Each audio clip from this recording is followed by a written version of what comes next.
Hey everyone, this is Rachel, and today I'm here with a new scrapbooking process video. Thanks so much for joining me here, and I hope you enjoy. If you could flick me a thumbs up, that would be super awesome, and I would love it if you would become a subscriber. You can also click on the notification bell so you always know when I have a new video up. Alright folks, let's get going! Hey everyone, I am using a page kit I put together made from some older stuff from my stash. I'm also scrapbooking using a sketch that is a challenge for a crop that was going on, an online crop that was going on over at the My Little Scrapbook Store Facebook page. By the time this video goes up, the crop will be over, but she does plan on doing another one in October, so I will link the, sorry, I just tapped my microphone. I apologize. I will put the links to My Little Scrapbook Store's online crops Facebook page in the description box below. It is a super fun time with a bunch of different challenges, and the you can win prizes. That's what I was trying to say. All right, so as you could saw, the sketch I'm following has two photos. In the sketch, those photos are 3.5 by 5. I am using 3 by 4. That is totally okay. I'm also using a summer line from Fancy Pants from, I want to say, around 2015. That's what the papers are. I only had some papers from that, so I did pull in embellishments from other parts of my stash. I am using this Fisker's border punch called, I want to say, apron strings. Not 100% on that, but pretty close. And then I went ahead and trimmed a chunk of that striped paper out as what I'm going to use for that portion of the sketch. So I'm going to stick pretty close to the sketch.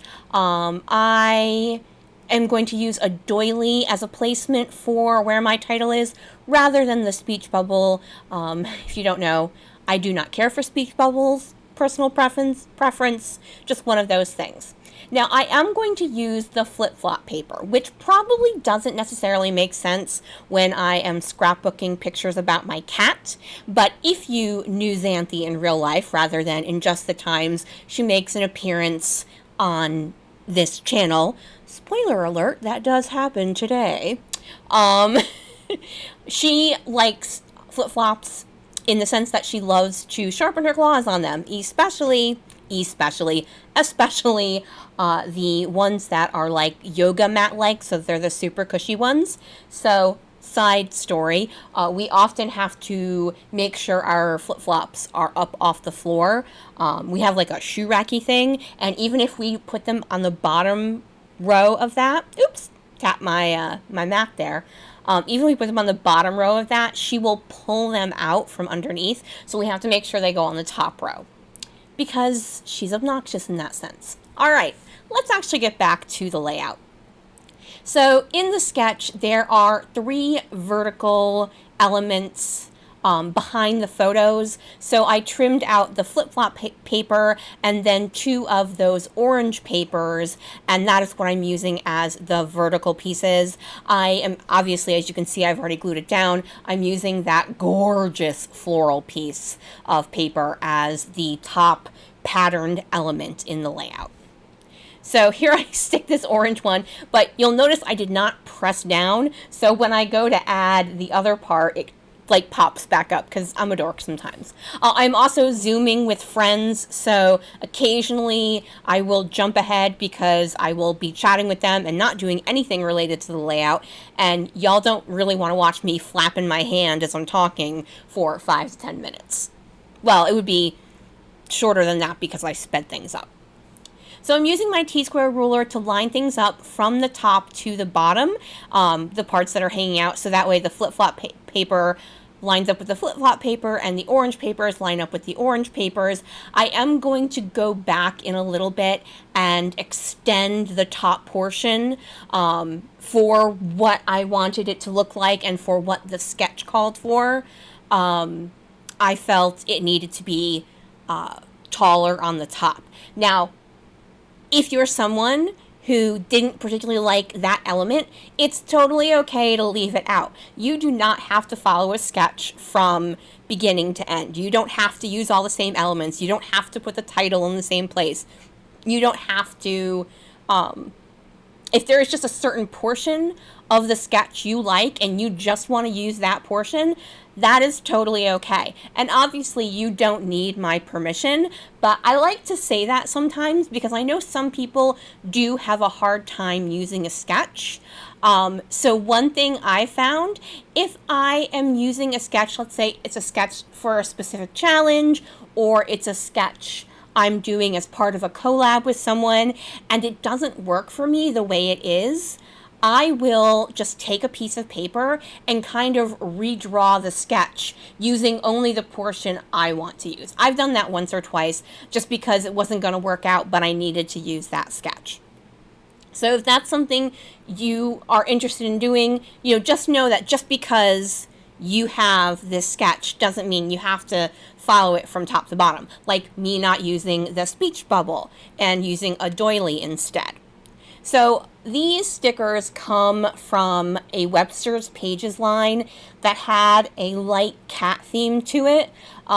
So I've got a picture, oh my goodness, a sticker of a catacorn with the words happy place. I've got that llama saying hi, which makes sense to me because llamas are goofy and Xanthi is goofy. And then I'm going to pull out a third sticker that is over on the wax paper right now. So when I make page kits, oftentimes things with stickers, I will stick them to some wax paper. Sorry, got a phone call. So as I was saying, it's from a Webster's Pages line. I think it came out in 2018, 2019, not 100% on that one. And I don't know what it's called, so I apologize. I then pulled out the Garden Grove gold thickers and then those light blue glitter thickers that are from an Amy Tangerine line. I also pulled out the gray flare that says meow, meow, meow. It's so cute. I got that from Etsy a long time ago. I bought that a couple of years ago, so I don't even know what Etsy shop. And then I had also put in there some random heart wood veneers as well as the pineapple stamp die cut. It looks like a postage stamp. It's a die cut. Do I know why I added that one? No clue. And then that 3x3 project lifestyle card, which says you make me so happy, and just were the perfect colors to match this particular line. Once again, just something in my stash, don't really know where it's from. I pulled out my Stampin' Up! Dimensionals. Those happen to be the mini dimensionals rather than the regular size dimensionals to adhere the flare there. And I added that Hello Sunshine sticker at the bottom, which makes sense because this layout happens to be about my cat Xanthi, whom you see right there, both in photo form and in real cat form. She also has joined us for this layout voiceover. She's sitting right next to me. She's tried to climb in my lap quite a bit. If you hear the background noise, I've got both a fan and the air conditioner going. I apologize for not turning that off, but it is so hot and so humid here that even turning it off for the 10 minutes it takes to do this voiceover, I would become a sweat bomb, and I'm just not, I can't do it right now. Sorry, guys. So I do apologize for the extra noise, but I wanted to get this done because for those of you who don't know, I am currently going through cancer treatments, and I have cancer treatment tomorrow, and that means I will not have the energy to do this voiceover probably for a couple of more weeks after that. So I wanted to get this done so I could get this scheduled. All right, I am finishing off this layout. Sorry, a lot of extraneous information in this particular voiceover, so I apologize for those of you who just don't care, and that's totally okay if you just don't care. You're here for scrapbooking, not for my personal stuff. I'm finishing off with some yellow, aqua, and pink enamel dots. I'm showing my friends on Zoom. That is going to be my layout for today. Thank you guys so much for joining me. Sorry for the randomness. Have a great day, everyone. Bye!